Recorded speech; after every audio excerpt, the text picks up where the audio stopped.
La parole est à Monsieur Éric Lejoindre, Monsieur le maire. Merci beaucoup Madame la maire.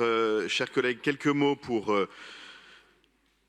appeler l'attention de ce Conseil sur cette délibération qui me semble particulièrement importante. Chacun ici en a conscience. Voilà 1000 jours que les Ukrainiennes et les Ukrainiens vivent sous les bombes, et notamment les habitants de la ville de Kiev dont nous sommes les partenaires. Et les dégâts des bombardements massifs qui se déroulent contre la population ukrainienne sont visibles partout à Kiev. Ils sont considérables.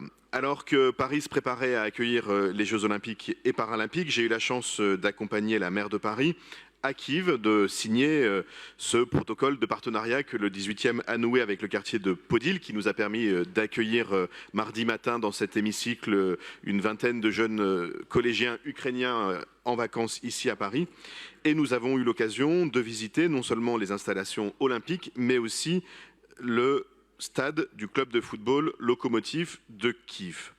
Ce stade, il a été touché le 23 janvier 2024 par une frappe russe, quelques minutes avant que les activités sportives ne soient prévues d'y reprendre. Cette frappe du 23 janvier a fait des dégâts absolument considérables sur cette infrastructure centrale de la vie quotidienne des habitantes et des habitants de Kiev.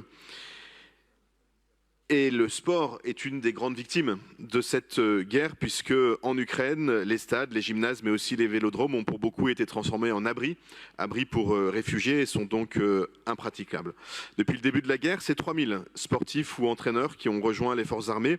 Plus de 500 sportifs sont morts au combat, et malgré ça, ils étaient 140 à porter les couleurs de l'Ukraine aux Jeux Olympiques et Paralympiques de Paris, la plus petite délégation de l'histoire de l'Ukraine, avec une préparation dont on imagine qu'elle a dû être difficile, et pour autant, ils ont ramené 16 médailles, dont 6 en or à leur pays.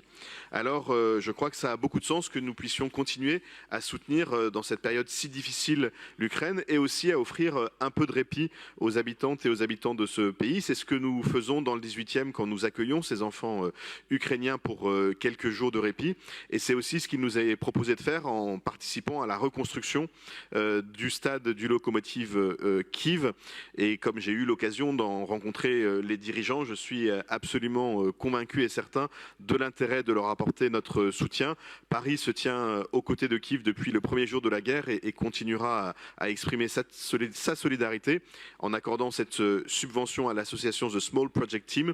Nous permettrons donc aux enfants de Kiev et à toutes celles et tous ceux qui sont réfugiés dans cette capitale de retrouver une pratique sportive, et donc je suis très heureux de vous proposer d'adopter cette délibération. Merci, Monsieur le maire.